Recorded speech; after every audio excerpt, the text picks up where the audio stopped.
Okay, hello everyone, welcome. Alright, so the next question that we're going to look at is about Biotensegrity training. Now, a lot of people want to do the Elastic Force Qigong course purely to activate fascia for more connected mass and speed in their martial arts training in their chosen sport.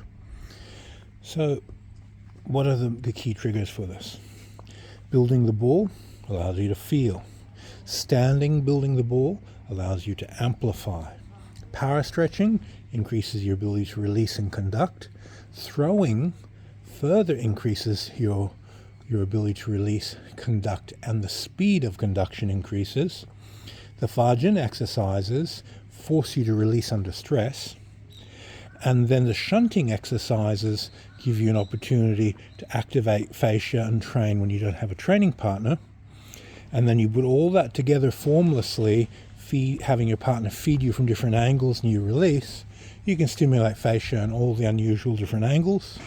And then weights, kettlebells and so forth allow you to stimulate heavy dead load to create springiness within your body by releasing the muscles and using stretch to support the weight and relaxation to support the weight rather than muscle contraction. So these basic training principles allow you to start activating the biotensegrity of your body.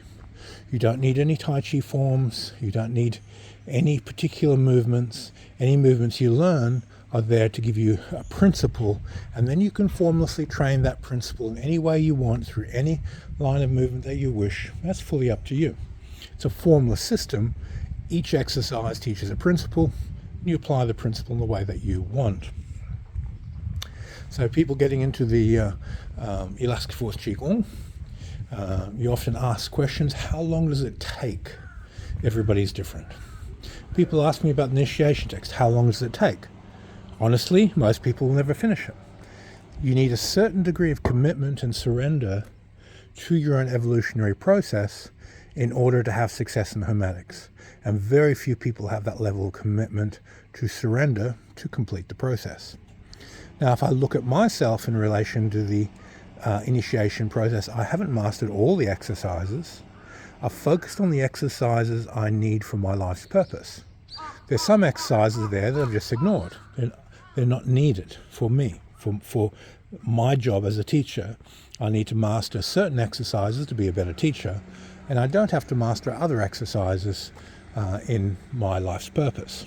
So you adapt to your need and you focus your energy wisely on what gives you the best result for what you want to do. All right, if you have any questions, let me know.